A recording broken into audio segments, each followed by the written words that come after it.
KPM.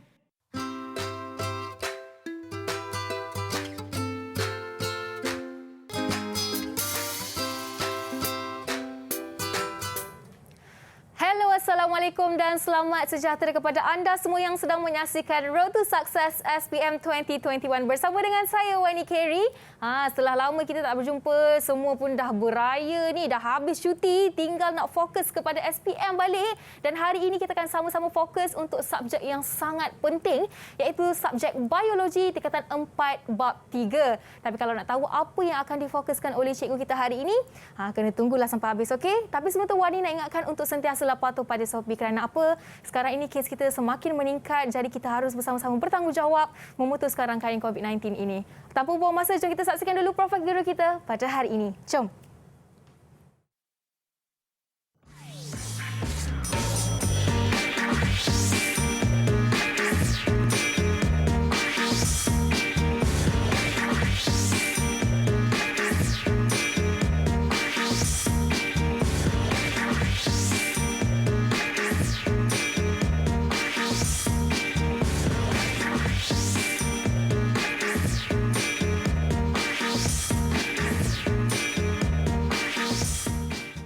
Learning by doing, itu dia moto pilihan guru jemputan kita pada hari ini, iaitu Cikgu Zamimah dari Sekolah Sultan Alamsyah Putrajaya. Assalamualaikum Cikgu. Waalaikumsalam Wani. Apa khabar Cikgu, sihat ya? Alhamdulillah Cikgu sihat. Alhamdulillah. Terima kasih kerana sudi bersama dengan Wani hari ini di studio RTS. Dan anda semua kalau nak tahu apa yang Cikgu Zamimah akan ajarkan, kena tunggulah sampai habis. Kerana sekarang ini Wani akan ajak Cikgu untuk kita membuat sanitasi tangan. Boleh, mari Cikgu ke meja istimewa kita hari ini. Cikgu dulu kan? Jom. Cikgu boleh pakai hand sanitizer dulu. Okey, terima kasih. Kemudian boleh tanggalkan pelitup muka dan simpan dalam bekas pelitup muka. Saya pun buat juga. Kita dah pakai hand sanitizer. Mask pun dah buka. Yang penting kalau nak buka mask kena jaga jarak sekurang-kurangnya 1 meter. Alright. Baru nampak muka comel Cikgu hari ini. Okey Cikgu, sebelum kita nak berkenalan dengan para pelajar kita hari ini, mungkin Cikgu boleh kongsikan bahagian mana yang akan Cikgu ajar hari ini? Baiklah murid-murid, hari ini Cikgu akan fokuskan macam yang Wani sebut tadi, Cikgu akan fokuskan mata pelajaran tingkatan 4, okey, bab 3, yang mana tajuk dia adalah pergerakan bahan merentasi membran plasma. Masih lagi dalam tema 1. Tema 1 adalah tema untuk asas biologi, yang mana sangat penting untuk kita memahami tema 1 yang kita akan gunakan dalam tema-tema yang lain. Okey. Jadi murid-murid kena fokus walaupun dia tema 1 tu adalah foundation dia, basic dia.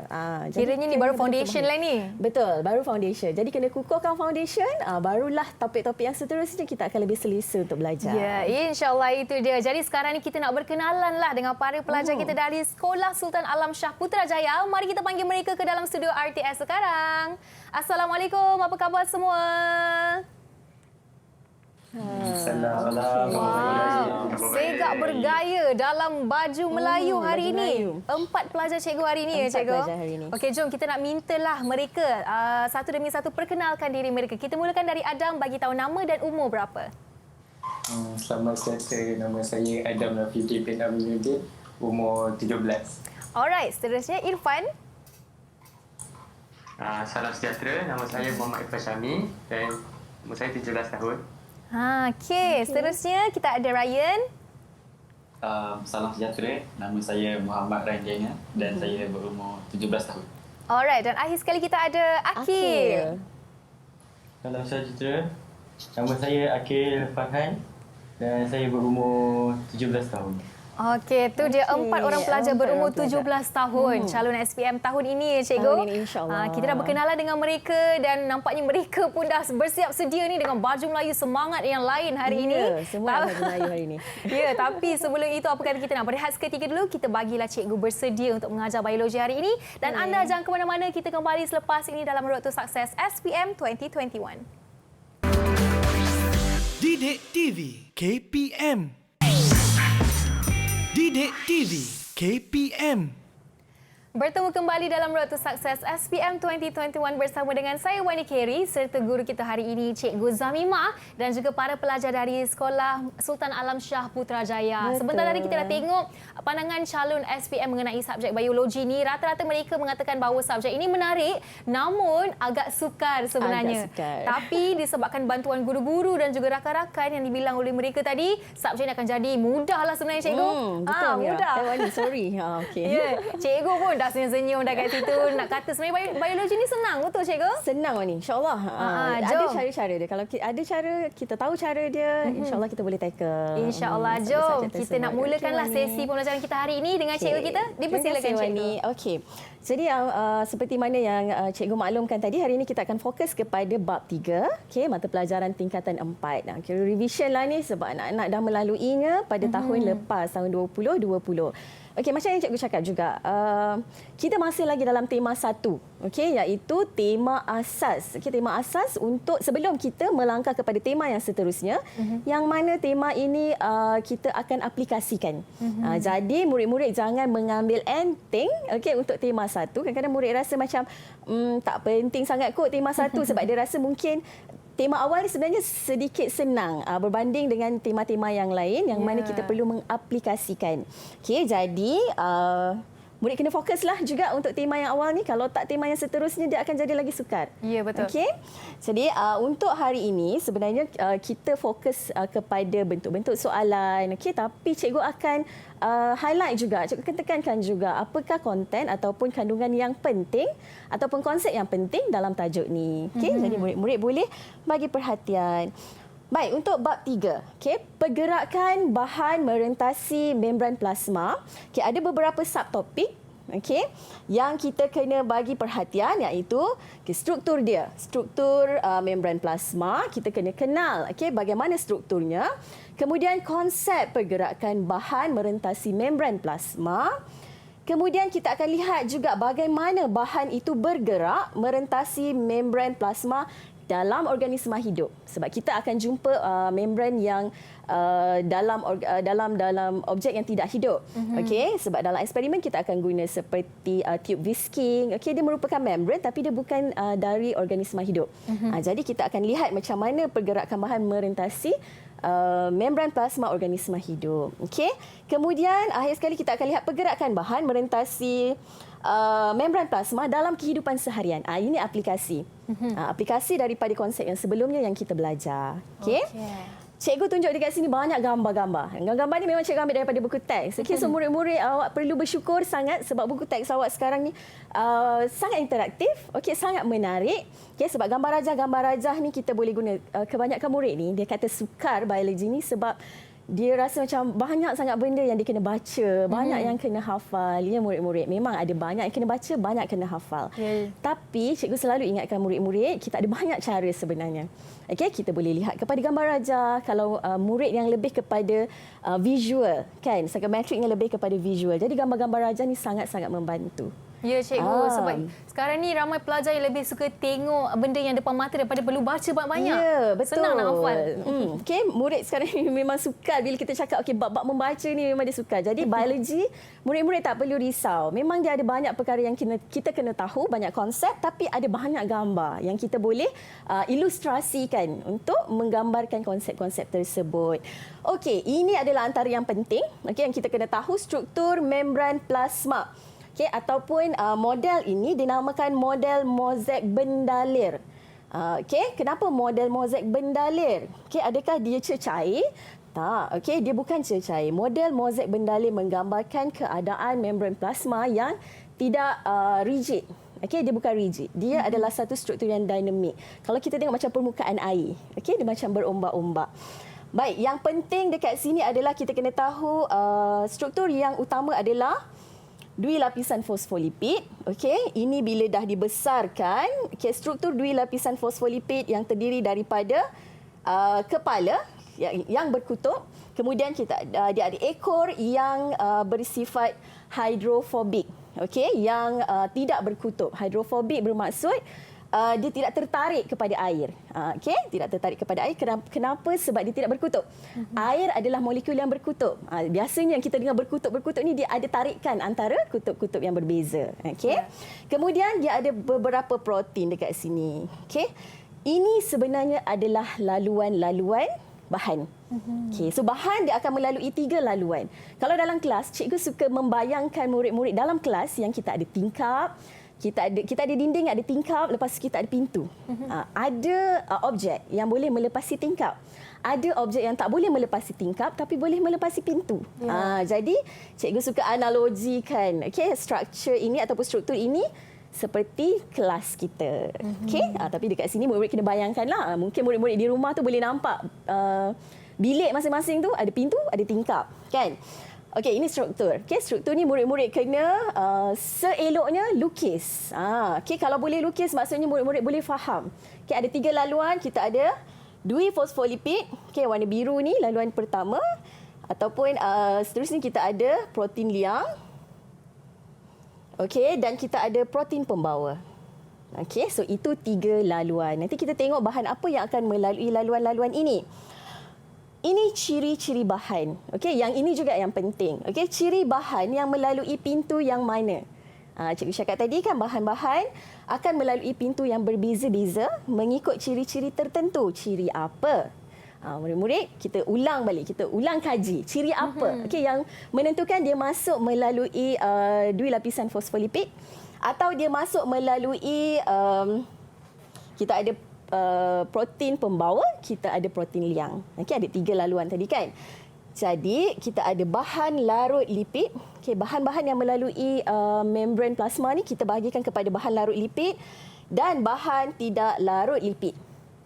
Okey, bahan larut lipid dia akan melalui dui lapisan fosfolipid sebab dia adalah bahan yang sama. Jadi inilah contoh-contoh dia. Okey, asid lemak, gliserol, okey, vitamin yang larut lipid murid-murid tahulah A, D, E, K. Vitamin A, vitamin D, vitamin E dan vitamin K dan juga sebatian steroid.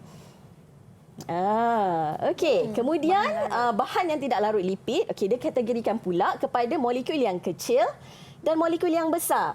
Okey, kalau molekul yang kecil contohnya air. Okey, air adalah molekul yang berkutub macam cikgu cakap tadi. Dia ada kutub positif, dia ada kutub negatif. Okey.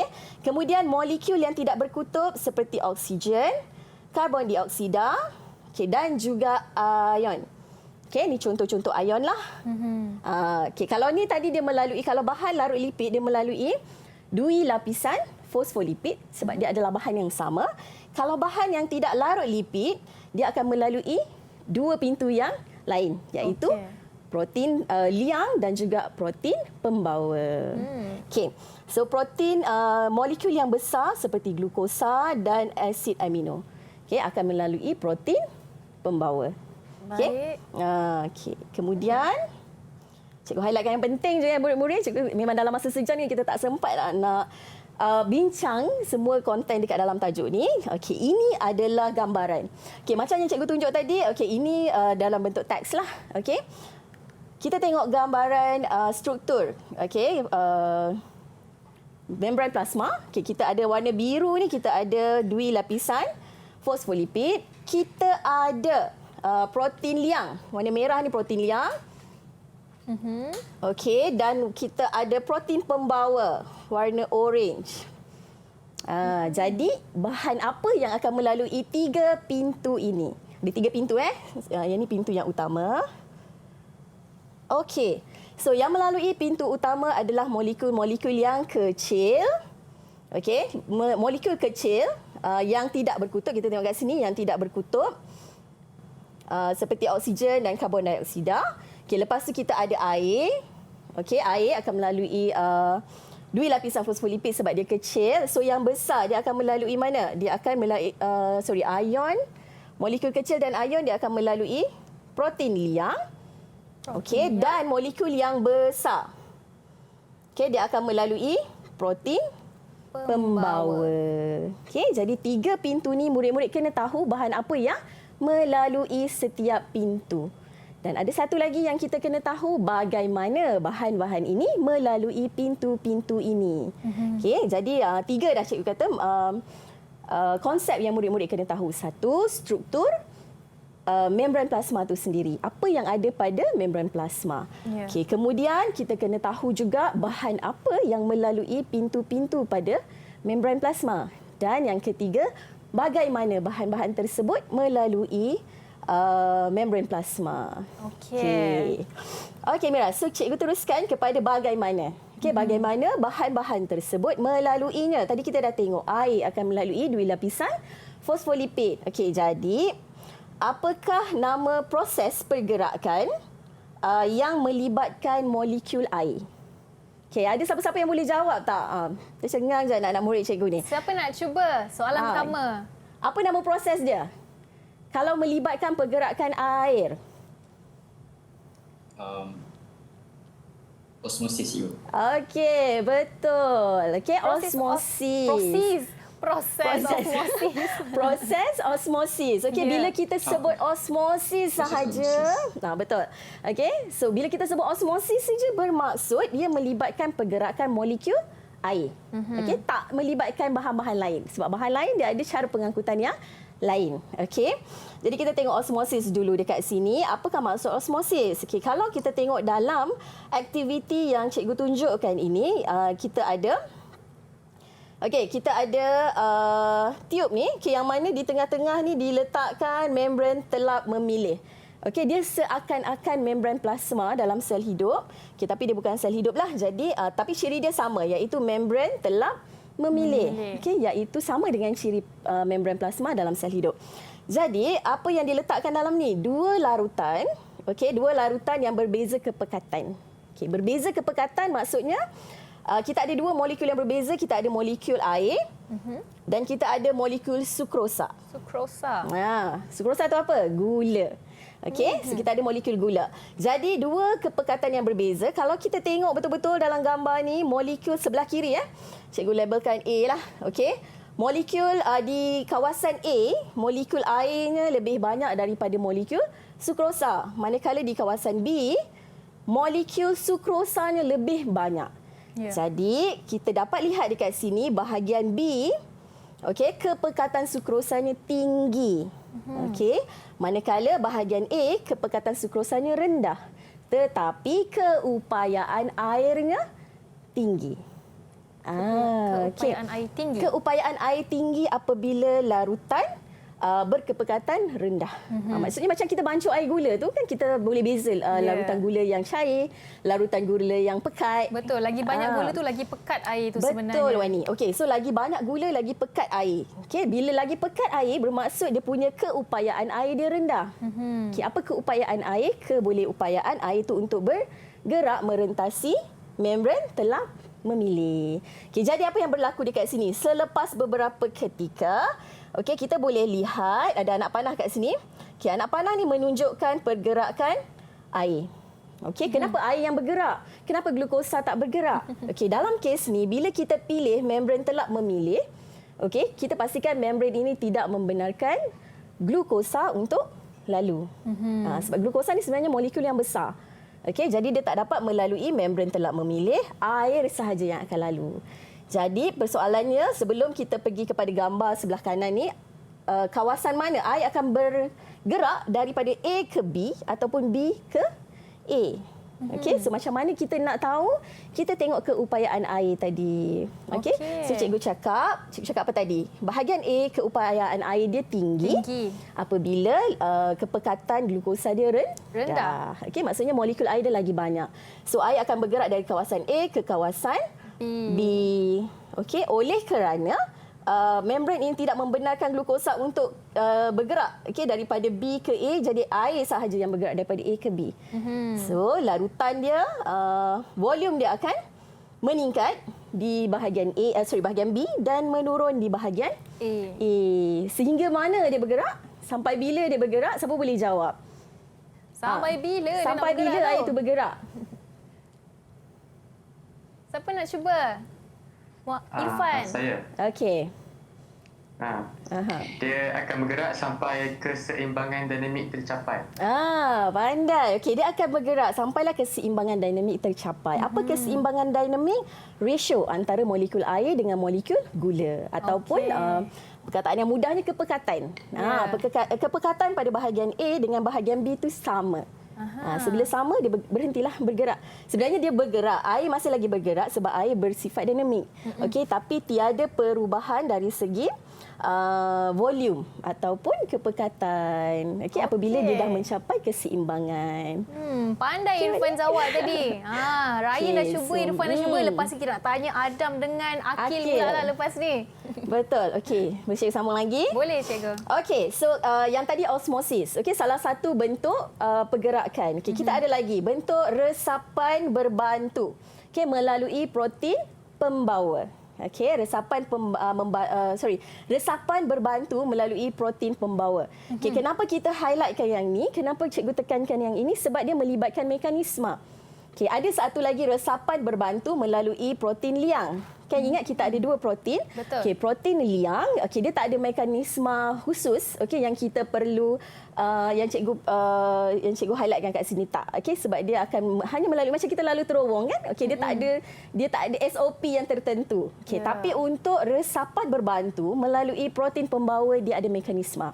Okey, so murid-murid kena ingat, bila ada mekanisme, murid-murid perlu memberi perhatian kepada langkah-langkah. Okey, dan langkah-langkah mesti mengikut turutan lah. Okey, jadi turutan dekat sini adalah kita ada dua kawasan. Okey, kawasan luar sel dan kawasan dalam sel yang dilabelkan sebagai sitoplasma. Okey, kita ada di tepi ni kita ada dua lapisan fosfolipid, okey, yang mengapit protein pembawa. Okey, jadi kita ada protein pembawa yang mana tapaknya adalah spesifik. Okey, so ini adalah sifat protein pembawa. Murid-murid kena ingat, tapak spesifik. Okey, so apa maksud tapak spesifik? Tapak spesifik ini maksudnya dia ada tapak yang hanya sesuai untuk molekul-molekul ataupun bahan-bahan tertentu sahaja. Jadi kalau ada 10 bahan yang nak masuk, dia ada 10 protein pembawa yang berbeza. Okey. Okey. Ataupun ada juga protein pembawa yang mempunyai lebih daripada satu tapak, mungkin 2 tapak. Jadi 2 molekul yang boleh melaluinya. Okey. Jadi apa yang berlaku? Mula-mula sekali kita kena pastikan poin yang pertama adalah bahan ataupun kalau kat sini bagi contoh glukosa, okay, dia akan mendekati protein pembawa. Itu satu. Okay, cikgu akan bagi poin-poin je, protein pembawa. Kemudian glukosa akan mengikat kepada tapak spesifik. Okay, yang ketiga, okay, tapak spesifik ataupun protein pembawa akan berubah bentuk. Okey, nampak? Boleh beza daripada yang atas ni dengan yang bawah ni, bentuk dia sedikit berubah. Ya, jadi lain. Ya, dia jadi lain. Kenapa dia jadi lain? Untuk melepaskan glukosa tadi ke dalam sel. Okey, sebab kalau dia tak berubah nanti glukosa ni dia terikat je kat dalam tu. Ya. Okey, so dia kena berubah baru glukosa tu boleh dilepaskan. Kemudian akhir sekali kita lihat balik protein pembawa ni. Okey, jadi apa? Dia akan balik-balik kepada keadaan yang normal. Sama yang asal. Okey, kenapa dia balik-balik kepada keadaan yang asal? Sebab ada banyak lagi yang dia nak bantu. Okey, untuk pindahkan. Alright. Okay. Jadi itu adalah, ini kiranya proses lah kan cikgu? Ya, betul. Proses resapan berbantu melalui protein pembawa. Betul. Jadi lepas ni mungkin ada, kita belum tanya lagi Adam dengan Akil ni. Okey. Belum sampai lagi soalan nak tanya mereka. Nanti get kita ready tanya. sebab sekarang kita nak bagi mereka peluang untuk berehat dulu seketika. Boleh, Wani. Dan anda di rumah boleh berehat dulu seketika dan kembali selepas ini dalam Road to Success SPM 2021. Didik TV KPM. Didik TV KPM. Kembali lagi bersama saya Wani Carey dalam Road to Success SPM 2021 untuk subjek Biologi tingkatan 4 bab 3 bersama dengan Cikgu Zamimah dan juga para pelajar dari Sekolah Sultan Alam Shah Putrajaya. Okey Cikgu, kita dah tengok dah beberapa proses tadi dan jom kita nak sambung sesi pembelajaran kita hari ini. Dipersilakan Cikgu. Okey, jadi seterusnya pengangkutan yang terakhirlah ni. Okey, pengangkutan yang terakhir tadi kita dah tengok osmosis, kita dah tengok pengangkutan berbantu melalui protein pembawa. Okey, dan kemudian kita akan tengok pengangkutan aktif. Okey, so pengangkutan aktif ni dia berbeza sikit. Kalau kita tengok osmosis tadi, lepas tu pengangkutan yang awal tadi melalui dui lapisan fosfolipid, okey, dan juga pengangkutan melalui protein pembawa. Okey, itu adalah pengangkutan pasif. Okey, so kalau murid-murid ingat lagi, pengangkutan pasif adalah pengangkutan yang membenarkan bahan bergerak daripada kawasan yang mana bahan itu banyak. Okey, kepada kawasan yang bahan itu sikit. Jadi dia menuruni kecerunan kepekatan dari kawasan yang banyak ke kawasan yang sikit. Jadi dia tak perlu tenaga. Cikgu selalu analogikan dia sebagai kalau awak tu naik basikal. Kalau naik basikal, awak turun bukit, okey, awak perlu kayuh tak? Tak perlu kan? Okey, so tak perlukan tenaga untuk turun bukit. Jadi dia memang automatik akan turun. Okey, jadi sama juga macam ni. Okey, untuk pengangkutan aktif pula, okey, dia bertentangan dengan pengangkutan secara pasif, iaitu dia memerlukan tenaga. Okey, dan bahan bergerak melawan kecerunan kepekatan. Kecerunan kepekatan maksudnya dia bergerak dari kawasan kepekatan rendah ke kawasan kepekatan tinggi. Macam mana kita nak tahu mana rendah, mana yang tinggi, kita akan tengok kepada molekul. Okey, bilangan molekul yang sikit ni adalah kepekatan yang rendah, bilangan molekul yang banyak ni adalah kepekatan yang tinggi. Okey, jadi dia perlukan tenaga, dan tenaga ni adalah dalam bentuk ATP. Okey, so cikgu bawakan kat sini contoh. Okey, contoh pengangkutan aktif dalam yang ada dalam benda hidup, okey, yang dinamakan sebagai pam proton. Okey, pam proton ini berada di dalam perut kita. Okey, dia merupakan, kita boleh anggapkan sitoplasma ni adalah sebagai sel epitelial. Okey, ataupun sel yang melapisi dinding dalam perut. Okey, so apa yang sel ni buat? Sel ni akan menghasilkan proton. Okey, yang mana dia akan dikeluarkan daripada sel ke dalam perut. So apa proton ni buat? Proton ni akan menyebabkan perut kita berasid. pH yang rendah bermaksud perut kita berasid. Okey, jadi terjawab persoalan murid-murid, kenapa perut kita ada asid? Dari mana datangnya asid tu? Okey, so asid tu datang daripada dinding perut, iaitu sel epitelial, okey, yang membebaskan proton. Okey, so murid-murid tahu kan kenapa berasid? Okey, sesuatu larutan itu berasid kerana dia ada ion-ion hidrogen. Okey, lagi banyak ion hidrogen, lagi rendahlah dia punya pH. Okey. Okey, so ini pengangkutan aktif. Okey, pengangkutan aktif dia akan melawan kecerunan kepekatan dan memerlukan ATP. Okey, so kalau murid-murid boleh tengok balik mekanisme pengangkutan aktif lebih kurang sama macam pengangkutan pasif ni juga. Cuma dia ada tambahan beberapa langkah, iaitu sebelum protein pembawa berubah bentuk, okey, dia akan ada ikatan dengan tenaga ataupun ATP. Okey, sebab tadi dia perlukan ATP kan. Jadi untuk pengangkutan aktif dia ada tambahan kat sini. Sinilah. Okey, alright. Kemudian kita teruskan kepada ini adalah bab yang mana? Kalau kita tengok subtopik tadi, okey, aplikasi pengangkutan ataupun pergerakan bahan melalui merentasi membran plasma dalam aplikasi kehidupan seharian. Okey, dalam kehidupan seharian. Tapi kita fokus kepada pergerakan air tadi apa? Osmosis. Okey, kita fokus kepada osmosis. Jadi, osmosis ni dia akan mewujudkan 3 jenis larutan. Okey, kita ada larutan isotonik. Apa larutan isotonik? Larutan isotonik, okey, sama juga bila kita nak tahu dia larutan isotonik ke hypertonik atau hypotonik, kita mesti bezakan antara 2 region ataupun 2 kawasan. Okey, kalau hypotonik bermaksud kepekatan kawasan A dengan kawasan B adalah sama. Okey, so maksudnya dia adalah larutan isotonik. Kalau kita comparekan sel darah, okey, sel darah direndam dalam larutan isotonik, dia akan cantik je macam ni. Okey, dia akan cantik, dia akan dalam keadaan yang normal. Okey, sebab larutan dalam sel dengan larutan luar sel adalah sama. Jadi pergerakan air itu adalah pada kadar yang sama. Okey. Tapi murid-murid kena ingat satu perkara, okey. Larutan air suling ataupun air suling, okey, tidak akan pernah menjadi larutan isotonik. Okey, sebab murid-murid selalu ingat air suling isotonik. Tidak. Okey, kenapa bukan? Sebab dalam sel tak ada lagi sel hidup yang dalam dia adalah air suling. Maksudnya pure water. Okey, H2O tak. Dia mesti ada bahan-bahan larut yang lain. Okey, jadi bila kita rendamkan dalam air suling tidak akan pernah menjadi isotonik kepada sel hidup. Okey. Baik. Alright, kemudian larutan hipotonik. Okey, larutan hipotonik bila kita tengok dua kawasan ni, okey, macam mana kita nak tahu larutan itu adalah hipotonik? Hipotonik maksudnya kepekatan bahan terlarut yang rendah. Maksudnya kalau kita compare dengan molekul air, boleh nampak kan molekul air warna biru ni? Okey, dan molekul bahan larut warna merah, kita boleh nampak molekul air lebih banyak. Betul. Okey, lebih banyak. Lepas tu kalau cikgu cakap tadi kan, kalau kepekatan bahan larut rendah, maksudnya keupayaan air tinggi. Okey, jadi air akan bergerak dari kawasan A ke kawasan B.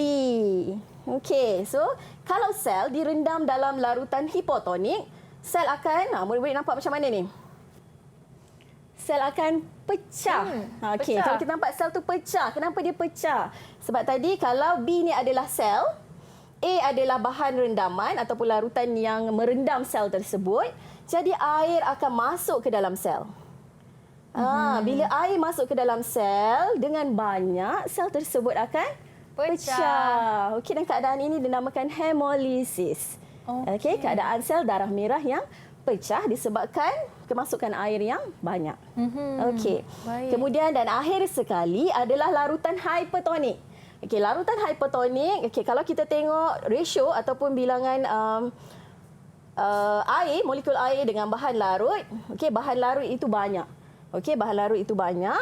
Jadi air akan bergerak daripada kawasan berkepekatan rendah iaitu B ke A. Okey, kalau B tadi adalah dalam sel ataupun sitoplasma, okey, jadi air daripada dalam sel akan keluar. So bila air daripada dalam sel keluar, sel akan mengecut. Oh, itu rupanya mengecut juga. Ni rupanya mengecut. Okey, so kalau kita tengok yang asal tadi dia bulat kan? Bulat. Okey, sekarang ni dia macam shrinking. Macam durian jadinya. Kalau murid-murid lukis memang dia akan jadi durian. Kalau cikgu suruh lukis dalam muka nota. Durian warna merah saja. Durian warna merah. Okey, so ini dia mengecut. Okey, so cikgu harap murid-murid faham. Okey. Dan inilah yang kita aplikasikan dalam kehidupan seharian. Contoh macam mana pokok boleh layu. Okey, sekiranya terlebih baja. Okey, macam mana kita memproses jeruk, macam mana kita memproses ikan masin dan sebagainya. Itu adalah aplikasi-aplikasi dalam larutan-larutan inilah. Okey, larutan isotonik yang kita selalu dapatkan kalau kita bersukan kan, kita ada air isotonik. Okey, kenapa? Kenapa kita ambil isotonik tu waktu kita dehidrasi? Betul. Semua persoalan-persoalan tu murid kena boleh jawab. Okey, sekiranya murid faham konsep yang kita pelajari dalam tajuk ni. Okey. Okey, macam mana pelajar? Faham? Bolehkah? Murid-murid cikgu di rumah? Faham. Okey, very good. Okey, now kita pergi kepada bentuk soalan. Okey, cikgu bawakan dekat sini bentuk soalan objektif dan bentuk soalan struktur. Okey. Jadi sebelum ni cikgu pernah terangkan bagaimana teknik untuk menjawab. Jadi murid-murid boleh tengok balik rancangan slot-slot cikgu sebelum ni yang cikgu menerangkan tentang teknik. Okey. So hari ni cikgu ada soalan satu. Okey, ada siapa-siapa yang volunteer nak jawab soalan satu? Kita nak minta antara Adam dengan Akil tadi. Okay, Adam dulu. Okey, Adam. Silakan. Baca dulu soalannya, Adam. Darjah 2 menunjukkan pergerakan bahan Q melintasi membran plasma. Bahan Q bergerak melintasi membran plasma melalui Okey. A. Osmosis, B. Resapan ringkas, C. Pengangkutan aktif, D. Resapan berbantu. Okey, jadi jawapannya adalah jawapan dia C, kerana bahan Q melintasi membran plasma menentang kecerunan kepekatan. okey. Selain itu, pengangkutan aktif juga memerlukan ATP yang terdapat pada soalan tersebut. Okey, very good. Adam siap dengan penerangan sekali. Ya, Okey, betul. bagus. Betul. Okey, kita tengok Alright, betul. Jawapannya adalah pengangkutan aktif. Okey, macam yang cikgu cakap tadi, pengangkutan aktif, okey, kita tengok dekat gambar rajak ada ATP. Ya. Kemudian anak panah. Anak panah ni penting ya. Bila kita tengok soalan yang berkaitan dengan pergerakan bahan, anak panah sangat penting. Jadi murid-murid kena bagi perhatian. Kalau anak panah ni ke atas bermaksud kawasan bahan bergerak dari kawasan kepekatan rendah kepada kawasan kepekatan tinggi. Okey, maksudnya dia melawan kecerunan kepekatan. Jadi memang confirm lah jawapan dia adalah pengangkutan aktif. Bagus, Adam. Okey, so ingat murid-murid Betul. pastikan sebelum menjawab soalan objektif, baca semua soalan, okey, dan juga perhatikan stimulus. Okey, stimulus ni dalam bentuk gambar rajah. Okey, dan baca semua pilihan jawapan supaya kita boleh memilih jawapan yang paling tepat. Sebab ada soalan-soalan yang mungkin dia mengelirukan. Okey, Ya, jadi betul. kita kena baca semua. Okey, soalan nombor 2, ada yang boleh jawab? Siapa lagi belum jawab? Siapa yang belum jawab lagi? Akil Farhan. Akil boleh jawab, Akil? Okey, Akil. Okey, cuba.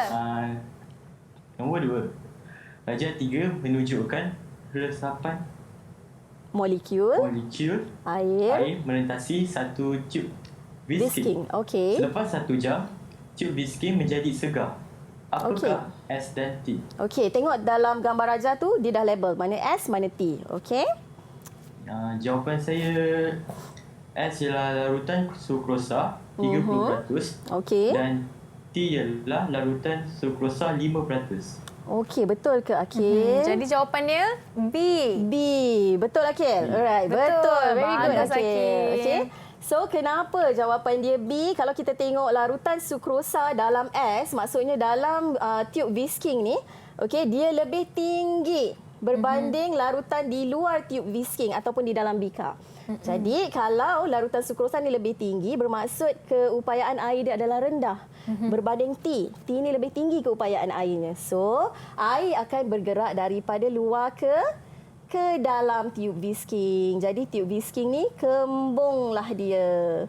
Ya. Okey, boleh Okey, bagus. Bagus. So Terima far kasih. semua jawab So dengan far so betul good. ni, cikgu. Betul. Okey, kemudian soalan ketiga, ada nak jawab? Okey, jom. Nombor 3. Faham? Siapa? Irfan nak cuba ke Ryan? Saya. Okey, Okey. go Irfan. Irfan. Darjah 3 menunjukkan struktur satu telur Darjah burung 4 dan sayang. akar rambut. Okey. Antara yang berikut, manakah bertindak sebagai membran secara tetap? Telap. Okey. Jawapan saya A. A, M dan X. Jadi untuk telur burung M, untuk Yeah. akar rambut X. Okey, betul tak? Betul ke?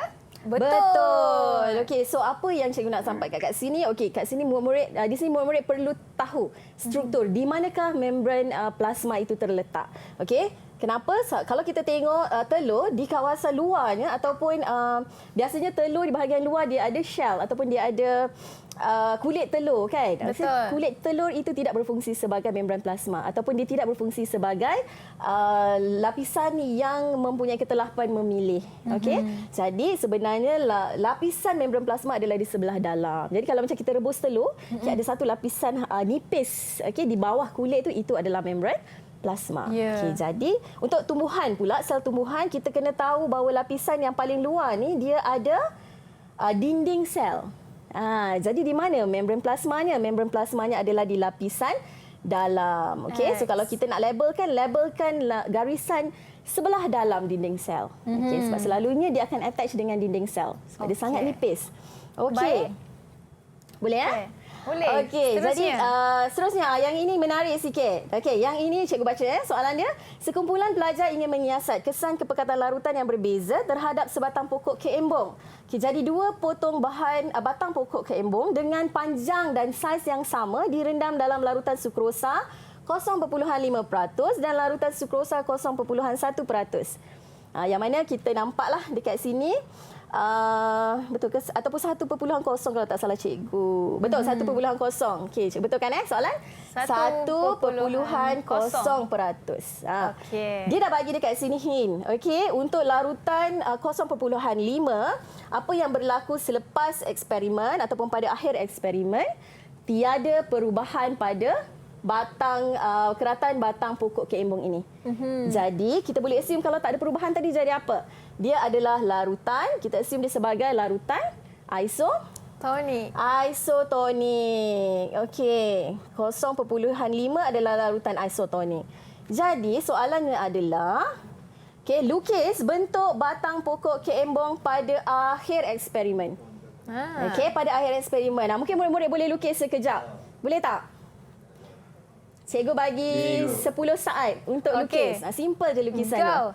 1. Sebelum kita lukis sama-sama. 2. 3. Kira sendirilah. Yang ni untuk 1.0% je cikgu. 1.0%. Jadi dia lebih pekat berbanding 0.5 tadi. Kalau dia lebih pekat berbanding 0.5, jadi macam mana? Okey, murid tak nampak cikgu lukis kan? Nanti kita cikgu lukis. compare. Okey, pelajar jangan pandang ya. Tunduk je bawah tu. Okey, tunduk je. Okey, lari-lari pula lukisan dia. Okey, tak apa. Okey, cikgu harap murid-murid dah siap sebab cikgu dah siap. Okey, lebih kurang macam ni lukisannya. Kalau dah siap, tunjukkan kertas anda dekat kamera. Wow, okey. Sama ke dengan lukisan cikgu? Lajunya. Lajunya diorang semua lukis cikgu. Kan cikgu cakap tadi lukisannya simple je. Sama tak dengan cikgu punya? Cuma cikgu punya ada terconteng sedikit di situ. Sebab dia lari. Tapi betul ya cikgu jawapan mereka semua? Betul. Okey, semua betul. Wow. Okey, maksudnya sebenarnya lukisan dia macam mana? Kalau kita tengok dekat sini dia label sebagai epidermis. Okey, yang mana epidermis dia ada lapisan kutikel. Okey, yang mana tidak menyerap air ataupun tidak membenarkan air untuk masuk ke dalam tisu epidermis ni. Jadi, tiada perubahan berlaku pada epidermis. Jadi pada bahagian tisu ni pula permukaan yang dipotong ini okey, dia membenarkan air untuk bergerak sama ada masuk ataupun keluar.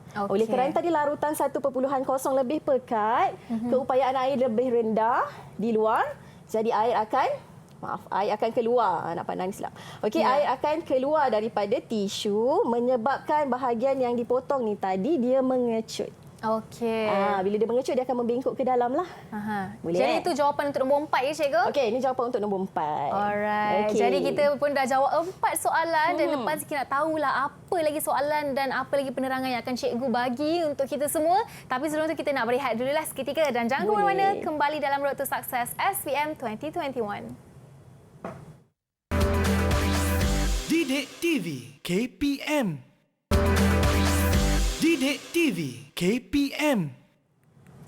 Kembali dalam Road to Success SPM 2021 bersama dengan saya Wani Kerry serta cikgu kita Cikgu Zamimah dan juga para pelajar dari Sekolah Sultan Alam Shah Putrajaya. Baik, kita dah buat 4 soalan. Katanya ada lagi 4 soalan ni cikgu. Lebih kurang 4 soalan jom lagi. kita nak sama-sama jawab soalan bagi habis ni. Nak tengok antara mereka siapa yang menjawab paling banyak betul. Tapi so far ni semua memang calon pelajar cemerlang lah cikgu. Mereka semua memang bijak-bijak belaka. Jom cikgu kita nak teruskan dengan soalan kita hari ini. Okey, cikgu nak bagi lagi soalan contoh. Okey, ini soalan struktur. Okey, yang tadi pun soalan struktur sebenarnya yang lukisan tadi. Okey, jadi macam yang cikgu pernah terangkan sebelum ni, pastikan murid-murid membaca soalan dengan betul sebab soalan ni dia ada kehendak-kehendaknya yang tersendiri. Okey, jadi murid kena faham apa kehendak soalan. Okey, jadi masih lagi dalam soalan yang tadi berkaitan dengan soalan lukisan tadi. Kita terangkan mengapa tiada perubahan pada batang pokok kek embong di epidermis. Ada yang boleh jawab ke? Kenapa? Kenapa? Jawapan nombor 1. Siapa nak cuba?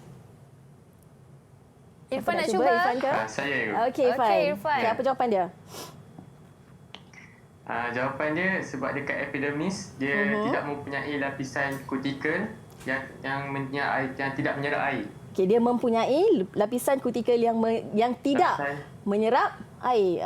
Epidermis mempunyai lapisan kutikel yang tidak menyerap air. Betul. Okey, betul. Okey, Bagus. so cikgu nak explain tadi kan kenapa dia tidak berubah dan apa pula perubahan yang berlaku pada permukaan yang dipotong. Siapa pula nak jawab? Jawapan nombor 2. Siapa nak cuba? Saya. Okey, Siapakah itu? tu? Adam. Adam, okey. Permukaan yang dipotong terdiri dari sel-sel yang mempunyai membran plasma yang membenarkan pergerakan molekul air keluar dan masuk. Okey, betul ke? Oh, okey. Sama dengan skema, okey. Baik, okey. So, betul macam yang cikgu explain juga tadi, bahagian yang dipotong tadi, dia adalah sel-sel hidup, okey, yang mempunyai membran plasma, yang mana membran itu membenarkan air keluar dan masuk. Jadi, bila direndam dalam larutan hipertonik, air daripada sel akan keluar. Okey, jadi sel akan mengecut. Okey, bagus Adam. Seterusnya. Okey, yang ini cikgu boleh terangkan. Cikgu akan terangkan. Okey, sebab markah dia. Tengok markah murid-murid, tengok soalan dan tengok markah. Okey. Alright, dah keluar dah. Okey, so menggunakan pengetahuan biologi anda tentang ciri-ciri membran plasma, terangkan mengapa ikan masin boleh disimpan lama. Okey, yang ini cikgu terangkan. Cikgu padam balik soalan, jawapan. Okey, 1, bila ada 3 markah, murid-murid kena pastikan ada 3 poin. Okey, ada 3 poin. Okey, poin yang pertama adalah ikan masin melalui proses dehidrasi. Okey, so apa proses dehidrasi? Proses di mana kehilangan sel-sel kehilangan air. Okey. Kenapa sel kehilangan air? Okay, kalau kita tengok dekat sini, garam di permukaan ikan menjadi larutan hypertonik kepada sel. Okey, sebab biasanya kita lumur dengan garam dan dia akan larut dalam lembapan di permukaan luar ikan. Ikan tu lembap kan? Jadi larutan garam di permukaan luar ikan menjadi hypertonik. Okey, so bila dia hypertonik, maksudnya air daripada dalam sel akan meresap ke luar. Jadi bila air dalam sel meresap ke luar, sel akan jadi kering. Bila sel jadi kering, dia menjadi tidak sesuai untuk bakteria membiar. Okey, cikgu punya ni dah lari dah. wujudlah ikan masin. Jadi wujudlah ikan masin yang boleh disimpan Lama. Betul. Okey, sebab bakteria tidak sesuai untuk membiak di situ. Okey, kemudian kita tengok soalan struktur yang mempunyai stimulus berbentuk gambar rajah. Okey. Jadi ingat murid-murid, kalau kita tengok dekat sini gambar rajah dia ada banyak label. Pastikan murid-murid membaca semua label-label ini. Okay, kerana label ini boleh membantu murid-murid untuk memberi jawapan yang paling tepat. Okey, jadi soalan dekat sini, rajah di bawah menunjukkan radas yang digunakan untuk mengkaji pergerakan bahan merentasi tiub whisking. Paras larutan sukrosa dalam tiub kapilari diukur selang 10 minit. Okey, jadi apa yang kita tengok kat sini, level ataupun aras awal. Ni aras akhir, ni aras awal. Okey, aras awal sebelah kiri dan aras akhir sebelah kanan kita tengok dia lebih tinggi. Okey, aras tu lebih tinggi. Jadi soalannya, namakan proses yang menyebabkan aras larutan sukrosa dalam tiub kapilari berubah. Ada yang boleh jawab? Ni ada tadi. Akil. Okey, apa prosesnya? Melalui proses osmosis. Okey, betul ke? Betul, dia melalui proses Osmosis, betul. osmosis. Bagus, Okey, kenapa? Akil. Kalau kita tengok tadi dia menggunakan whisking tube ataupun tube whisking. Jadi tube whisking dia tidak membenarkan molekul yang besar untuk melaluinya. Okey, so air adalah molekul kecil. Jadi air yang boleh bergerak. Jadi pergerakan bahan itu adalah pergerakan air. Okey, terangkan proses dalam A1. Okey, yang ni cikgu terangkan kenapa. Okey, so larutan sukrosa merupakan larutan hypertonik kepada air suling. Okey, kita tengok dalam tube whisking tadi ada larutan sukrosa, yang mana di luar tube whisking pula tadi adalah larutan air suling ataupun air suling. Jadi, keupayaan air suling lebih tinggi daripada larutan-larutan lain. Jadi keupayaan air tinggi, jadi air suling akan meresap masuk ke dalam tube whisking. Okey, sama juga macam soalan objektif tadi. Tapi soalan objektif kita nampak tube whisking tu mengembang. Okey, tapi kalau yang ini yang eksperimen yang cikgu tunjukkan tadi, kita boleh lihat perbezaan dia daripada aras air di dalam tiub kapilari. Boleh Okey, so masih lagi kita nampak ada pergerakan ataupun pertambahan volume ataupun isi padu cair di dalam tiub whisking. Okey. Satu ujian makmal seterusnya. Satu ujian makmal menunjukkan pada akhir eksperimen air suling dalam bikar tidak mengandungi sukrosa. Maksudnya air dalam bikar tadi tu diambil dan diuji sama ada sukrosa ataupun tidak. Okey. So dalam ni dia kata tak ada. Okey, kenapa tak ada? Kenapa siapa tak ada? terangkan? Siapa nak cuba jawab? Ni yang terakhir. Kenapa cikgu? dia tak ada? Okey. Cikgu rasa. Okey. Siapa tu? Saya? Ryan. Ryan. Okey, Ryan. Kenapa dia tak ada sukrosa? Molekul sukrosa di dalam tube whisking terlalu besar. Okey. Jadi liang pada tube whisking tidak membenarkan molekul sukrosa merentasinya. Okey, molekul sukrosa di dalam tiub whisking terlalu besar. Jadi liang-liang yang kecil pada tiub whisking tidak membenarkan sukrosa untuk merentasinya. So, sukrosa tak keluarlah daripada tiub whisking. Okey, so murid-murid. Bagus, Ryan. Cikgu rasa murid-murid dah faham. Ingat bila baca soalan, fahamkan dan lihat pada markah berapa poin yang diperlukan untuk menjawab soalan tersebut. Bukan mereka saja yang faham, cikgu, malah saya pun dah turut faham sekali untuk subjek ni. Dan mungkin kita pun dah sampai ke penghujungnya, mungkin cikgu boleh rumus secara ringkas. Dan kita nak ucap terima kasihlah pada para pelajar kita, Ini Adam Rafiuddin bin Aminuddin, Muhammad Ryan Daniel bin Muhammad Razman, Muhammad Irfan Syami bin Syaharuddin dan juga Akil Farhan bin Muhammad Mahathir. Terima kasih sudi bersama dengan kami hari ini. Dan sebelum kita tamatkan, cikgu boleh bagi rumusan sedikit? Okey, terima kasih juga kepada murid-murid cikgu yang sudi bersama dengan cikgu hari ini. Jadi apa yang kita dah belajar hari ini, cikgu dah menekankan perkara-perkara yang penting di dalam bab 3 ni. Okay, jadi murid-murid perlu mengulang kaji lagi sekiranya murid-murid dapati murid kurang faham konsep-konsep yang tertentu, sebab murid-murid wajib faham. Untuk tema 1, kerana kita akan menggunakan konsep ini dalam tema-tema yang seterusnya, dalam sistem-sistem yang akan kita pelajari. Okey, dan bentuk-bentuk soalan yang cikgu tunjuk ni sebenarnya ada pelbagai lagi.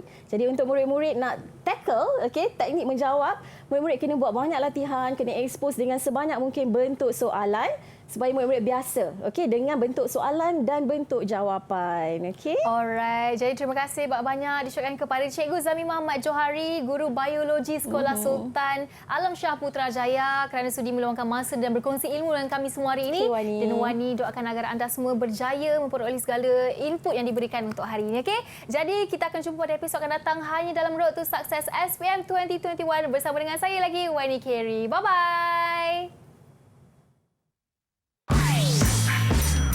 Didik TV KPM. Assalamualaikum dan salam sejahtera. Saya Izwadi Syafi'i dan isteri saya Nuraini Abdul Rahman dan anak kami Muhammad Haris bin Izwadi merupakan calon SPM 2021 di Sekolah Sultan Alam Shah. Kami ingin mengucapkan selamat maju jaya kepada Haris serta rakan-rakan seperjuangannya di Sekolah Sultan Alam Shah serta semua calon-calon yang akan menduduki SPM 2021. Selamat berjaya! Hai murid-murid, saya Cikgu Yo dari SMK Bandar Baru Sentul, Kuala Lumpur. Cikgu di sini nak mengucapkan good luck and all the best. Anda pasti boleh dalam SPM 2021. Biology is so easy.